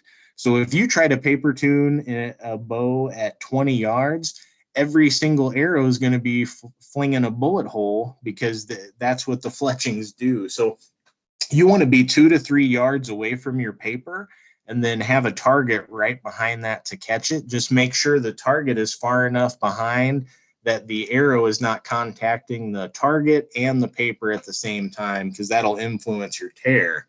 Now in this next slide, we're going to get to what comes of paper tuning is you're going to get these tears. And I like this little picture here in the bottom right. This is what it'll actually look like. So your first shot would be that one in the far right. That's a knock right tear. So your arrow entered in there at the left and your fletching came through all the way here at the right. And so they slowly adjusted this until they get to that perfect bullet hole on the left-hand side. And if we look at this little handy infographic up here, it shows you kind of how to fix these things. And paper tuning can be done when you first buy your bow and you're setting it up and you're getting your nock point and your rest aligned. You can change how these tears are going by changing either your nocking point or your rest. And most rests are highly adjustable, so that's a pretty easy thing to change. And of course, the goal is to get that perfect bullet hole in the paper that assures you that you're shooting a straight arrow.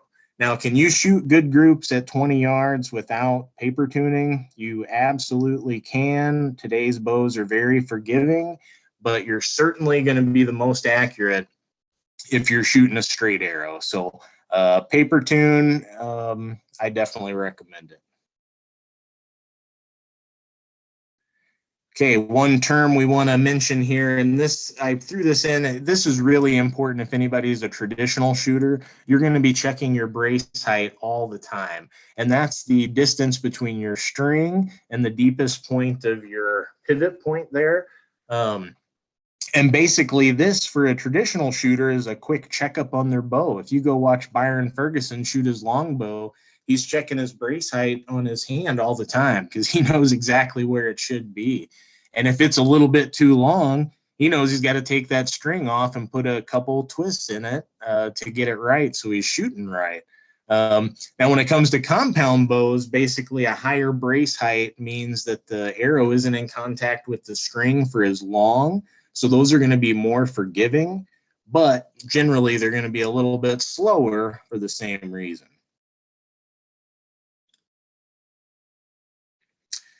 Sighting in your bow. This is a fun one because it's opposite of if you're sighting in your rifle. When you're adjusting the sights of your bow, you always follow your arrow. So if you're shooting to the left, move your sight to the left. If you're shooting high, move your sight high. And that's the exact opposite, obviously, when you're sighting in your rifle. So kind of a little different thing. So definitely wanted to mention that. And then again, harping on consistency. You don't have anything if you don't have consistency. Most of these sights are going to have a level on it. You do need to be standing level. You need to have the bow held the same way in your front hand, and you need to have your draw hand anchored in the same way. If you do those things, your bow should be driving tacks and ready to shoot Robin Hoods all the time. So all that is on you. I also threw in this picture of this sight. It's a really pretty sight. I'm sure it's quite expensive. Look at all those pins there. Remember to get a sight that fits you as well. I like to shoot with 2 pins and that's it. I'm probably, never going to shoot at an animal over 35 or 40 yards max. So I only need 2 pins. It's less confusing for me and it takes up less of my sight picture. I feel like if I threw up that big sight there with 6 or 7 pins, I mean, geez, it's lit up like the Las Vegas skylight. I wouldn't be able to see the deer I was shooting at, but that's just me, personal preference. If you want to buy that sight, by all means. Not to make the people of Trophy Ridge angry. Okay, what bow is right for you? Think about what you want to do with it. Are you going to be a target shooter? Are you going to be a hunter? What features are most important to you? Because all bows have a little bit different features. Do you want something that's slinging a 346 feet per second arrow? Or do you want something that's a little quieter and more forgiving and more suited for hunting rather than target shooting? All these things are things to consider. Also, traditional compound or crossbow. You can bow hunt with all of them. All of them open up more of the season to get you outside. So that's great. They all have their own unique challenges and benefits. One great thing about a crossbow, you don't need to spend nearly the amount of time getting ready, preparing. Time's a tough thing to come by these days. So if a crossbow gets you outdoors and gets you deer hunting or turkey hunting or whatever you're doing, then awesome. Within the compound category itself, there's a ton of options, and obviously your budget is going to be a huge option too. But now going on from here, we're going to just quickly go through a few bows that are available on the market today, and just kind of talk about some of the pluses and minuses and what you get with these bows that might help you if you're trying to decide what you want to buy or if you want to buy something. So like Dan mentioned, there's some great economy bows out there, and there's some that are even cheaper than these, but these that we listed here are really good hunting setups. There's nothing wrong with this setup right here at all. Bear Archery, the Rant is the one that's pictured, which is their solo cam, sells for about $350. The Vast is same way, but that's a dual cam. Nothing wrong with this bow. Buying it for $350, sure. Is it 1/3 or 1/4 of expensive as some of these other bows we're going to talk about? It is, and so it's a little bit bigger, bulkier. The components might not be quite as advanced as the more expensive bows. They might be imported, less technically precise put together, but still excellent hunting bows and get you out there. The Diamond Edge, the same way, 370, that's a dual cam. One thing I wanted to mention, just the solo cam versus dual cam sort of thing. Both of them are awesome. Dual cams impart a little bit more energy into your arrow. They also, because the two cams are completely symmetrical, they have zero nock travel. But these are very minute things that affect accuracy way out there, or maybe speed a little bit. But then in the solo cam, you have a bow that's a little quieter and a lot more forgiving, because now you don't have two cams that need to fire in perfect synchrony. You just have one and a round idler. So there's basically no way that a solo cam can really get out of tune. So more forgiving, easier, a little quieter, but a little slower, and usually not quite as adjustable as the dual cam bows as well. But move on up into some mid-tier type bows. Precision Shooting Equipment, PSE, makes a great bow. Again, a full kit, $600. You're getting a little bit nicer components, a little bit better. These are made in the USA, highly, really modern factories. So everything is very precise. Really great kit. And then even within Bear, they make Divergent, which for the Bear bow, it's $700. So it's quite a bit more expensive, because you're still going to have to buy all these components. But you're getting a bow made of higher quality materials and generally a lifetime warranty for the original purchaser as well. But it's the high-end bows that are the super pretty, everybody wants to talk about them, and everybody's got their favorite brand, and they're all awesome. They're advancing archery and the engineering of these high precision instruments all the time.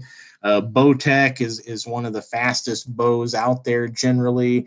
Almost always going to be a dual cam bow that's slinging a super fast arrow. Your Bear bows run about $1,200. Very accurate. The next one we got here, Hoyt, very similar, one of the big three that I like to call them. Look at that, really similar. Cost about $1,200 for the Bear bow. Speed is close to the same. Brace height is close to the same. And this next one is going to be the new Matthews, and wouldn't you know it, pretty much the same. So they've kind of gotten to this point in innovation where the three are very, very similar with the new bows that they're putting out. Now you can find a whole host of used bows that are no longer in production that are very different. For example, Matthews even has a bow that they call the no cam bow. that they put together when they were trying to make a very quiet, very forgiving, zero knock travel, like the perfect hunting bow. And it did go over really well. But now they're back into the dual cam game. So anyway, a lot of cool innovations on these bows, a lot of different things you can get. But basically, if you find any bow that's been made here in the past 20 years and it's still in good shape, you're going to go out there and you're going to have a better piece of equipment than was available to our grandfathers or anything that Fred Bear ever touched in his life. So you're going to be in pretty good shape. And with that, I'm going to pass it over to Jason to take us home with some crossbows. Thanks, Curtis. And I'm going to echo what he just said about the long bows and vertical bows with crossbows. So anything in the past 20 years, you're pretty much good to go. Just to look at this, we're going to be talking about some price differences here.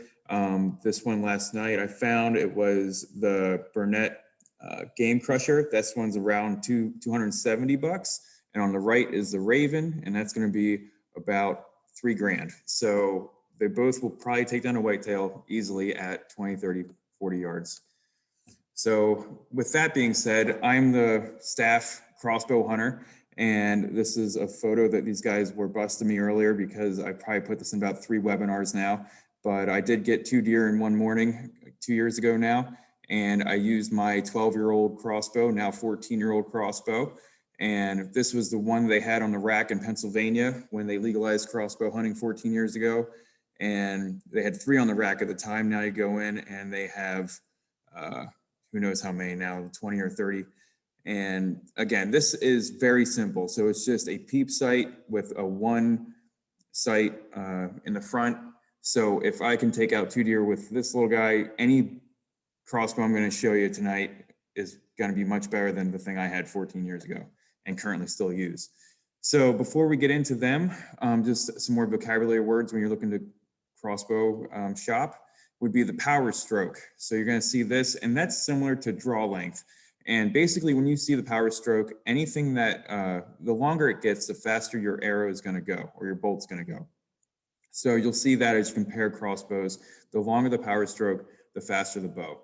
And it's basically the distance from where the string rests to where it gets drawn back to. So if it gets drawn back to here and then it rests to here, that distance is the power stroke. This is some inverted beams here, and so this makes the power stroke longer.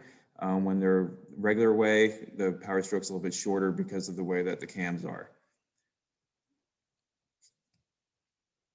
So then we also have the axle to axle measurement, and that is just where the center of the axle is at, and you'll see that. And you'll see as the bows get more expensive that that number is going to go down. So the power stroke is going to go up and the axle to axle is going to go down because they're going to become more narrower. The weight distribution of the bow is going to be better and more centered to the center of the stock instead of being front heavy like a lot of the lesser expensive bows are. A lot of them are really heavy in the front, and if you're just starting to get into it, you might want to get shooting sticks to help you support that front weight because it is very front heavy compared to shooting a gun. So again, here's the Barnett Game Crusher. Barnett's a great name. They've been making crossbows since the 60s, so they've been around for a while. It's not like a new fad for them. They've been doing this for years. And again, this was about $280. All these prices, besides the one of the ones at the end, I'll point that out, the Excalibur, are all from Field & Stream. I just went on Field & Stream real quick just to pull a couple examples out, mainly looking at the price range, not as much at the quality of the bow. This one does have good reviews for the price that it is. Many people have taken deer with it. So if you're just trying to get into the sport, feel free to check this one out. And again, just keep an eye on a couple things when we're looking at crossbows. So velocity, so this one's about 340. Again, I had a Hoyt Yukon SL. They don't make them anymore. That one's probably shooting 250. So this one's already about 100 feet per second faster than the bow that I currently use. And then the kinetic energy is 90 foot-pounds per inch. And then you have the draw weight, which when you use these newer crossbows, you're not going to be pulling these back by hand. I can pull my bow back by hand, but these new ones, you're either going to be using a drawstring to help you cock the bow. And this one, you're going to have to use that. You'll see as we go into the more expensive bows that they have them built in the back stock. But this one you'd use a drawstring for two reasons. One, the draw weight is pretty heavy that you're not going to want to pull that back with your hands in case something happens. And two, it gives you consistency. Just like Curtis was saying, when it comes to shooting a bow, consistency will get you to that bullseye every time. So they just go over top of the rail and then you pull them back and it cocks the bow for you. It's even weight distributed across the bow so that way you're not pulling one cam more than the other cam. So you're going to want to use one of those cocking ropes. So then we have the draw weight, power stroke. This one's 11 inches, a little bit longer than 11 inches. Then overall weight, that's something else you're going to want to look at when you're looking at crossbows, is the weight that they are. That's one thing that my old bow does have. My old bow is probably about 5 pounds because there's barely anything to it. This one's 7.5 pounds. Then again, that axle is 21, and you'll see that go down as we look at the more expensive bows. And then the overall length is 36. The law in Illinois is that your crossbow can, from, let's see here, what does it say? Minimum length from butt of stock to front of limb is 24 inches. So they do sell like those little baby, almost like a handgun type of crossbows. It's more just for fun, I guess. It's not really meant for hunting. So they need to be at least 24 inches long. Keep that in mind. And I won't go through all these stats for each one, but I just wanted to point out what these mean and what you're going to expect the numbers to see change as we go through the prices. So this one is another Barnett Whitetail Hunter 2. This is considered the entry level model for them. It's a little higher end compared to the other one. It's about $100 less. So this one's about $400. So this one is a little bit more well made and comes with a better scope on it. All these are packages that come with the quiver, a couple arrows, and the optics that are with it in the photograph. So that's going to help dictate the price as well. So this one comes with a little bit more bells and whistles on it compared to that last one. And again, if you look, this one's power stroke is 12.5 inches. The velocity is 350 feet per second. Then we got a 10-point Rampage 360 with the ACU Draw 50. So the ACU is your AccuDraw, and that's that built-in drawstring that helps you pull it's a crank that helps you pull the string back to cock it. And this is the cheapest 10-point in crossbows. This is like their Matthews. So this is a very well-known brand within crossbows, is 10-point. And I think they actually bought out Horton, which is what my bow is. And this one's at a reasonable $469. Again, 360 feet per second. It's getting narrower now. Whereas the overall axle is 15. The weight's 6 pounds, so it's a little bit lighter than that last one. So keep that in mind. And again, now you're getting that crank is in the stock. This is a 10-point Titan M1 with the AccuDraw, and we're getting closer to $1,000 price point now, 370 feet per second. It's much more narrower. You can see that now. This has the reverse cams. So on that one back here, the string comes from the outside. Here, the string comes from the inside, and that helps elongate the power stroke. So this one has a 14 power stroke, which makes it a faster crossbow. Now we're at the high end. This is a $2,000 crossbow. I just wanted to throw this one in here because this is the highest end really for the recurve crossbows that we see. This is an Excalibur Assassin 400 TD. You're looking at a 400 foot per second, 100 foot per pound. And I just wanted to highlight this draw length this draw weight is 325 pounds. I mean, that's incredible. It's a heavy bow. It's almost 8 pounds. So if you're going for a mile walk, that might get heavy for you after a while. And keep that in mind. This guy is a 10-point Havoc RS440. Again, it's $2,500. I'm never going to be owning any of these bows, but they are neat that they exist. Velocity is 440 feet per second. And let's see here, the overall weight is 7.5. The power stroke is 13.5. And for a similar bow that is similar to this, by 10-point, that is under $1,000. So this is $2,500. If you want one that's under 500, but under 1,000, check out the Wicked Ridge RDX 400. It's the same body shape to it. It has that inverse beams on it. So if you ever hold one of these in the store, I'm not going to buy one, but I held one in a store one time, and the weight distribution from having it be front end heavy to having that weight in the center is ridiculous. I mean, you pick them up and it just feels like that's just how they should be. I mean, it's insane. You just pick it up and kind of start laughing at how steady you could hold that onto a target. And it's really, really well made. So interesting design. And then lastly is the Raven. These guys are pretty viral videos of them shooting these things at 100 yards. And again, they claim they can shoot at a 3-inch grouping at 100 yards. And it's fun for target practice, but just as Dan said earlier in the presentation, animals tend to move. So even with this flying at 450 feet per second, it's just the ethicalness of that shot is questionable. So it would be great to target practice with a crossbow at 100 yards or farther, but doing that with a live animal is something that you should probably be second guessing. So with that, we're done. Go ahead. Anyone want to say something? Oh, I was just going to jump in, and if anybody, can you go back to that slide? Yeah. If anybody here happens to purchase one of these, I would love to chat with you and see how you like it, and just kind of, maybe plink around with it or something. Because again, I mean, that is quite the piece of equipment there. Yeah, it's insane. Yeah, but so at cocked at 6 inches is the actual axle. So compare that to the first one that was about 20 or so. That's insane. Yeah, it's just amazing. A crazy piece of machinery. Yeah, the Raven Sniper is a crazy, crazy, crazy design. So upcoming webinars, we have Deer Hunting 101, March 31st. We're talking about deer hunting because the lotteries are going on right now. If you haven't looked at that at our Facebook page, we remind people about when the different lotteries are for the different tags. So keep that in mind. And we'll be coming out with our new webinar schedule coming out for April. So please follow us on our social media accounts and you'll see those updates as we go through them. So we have a Facebook page which has all those updates on it, and our Instagram page, as well as the YouTube channel that we're trying to build out with some more informational videos and interviews and gear lists and things like that.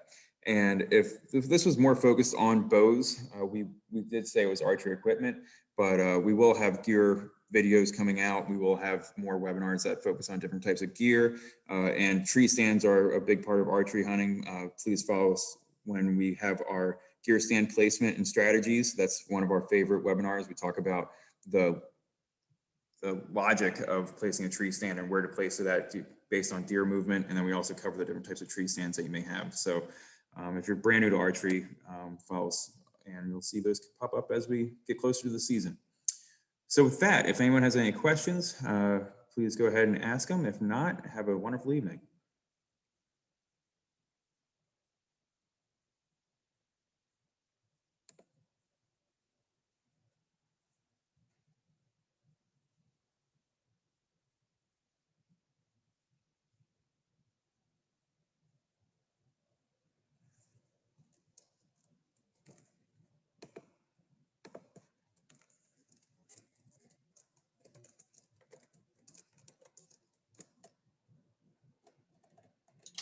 All right. Well, it looks like we don't have any questions coming through. I know this webinar did run a little bit late, so I thank you for everybody for sticking out with us, and we hope you learned something.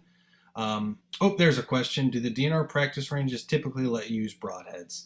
That's a great question, and typically they do not. Now, I will say a lot of the DNR archery ranges that I've been to in the past, I typically will bring my own target occasionally, because a lot of times these targets are fairly shot up and destroyed, and it's just another way to quickly lose an arrow. So oftentimes I'll kind of bring my own target, and I think if you do that, you'd probably be okay. But you could also call the site superintendent for the specific area that you're wanting to shoot at and ask that question. And then, if they don't want you to use broadheads on their targets, maybe they can give you some guidance as to, hey, go set your target up in this area and go ahead and shoot it that way. But that's a great question, because broadheads do typically really destroy a target rather quickly.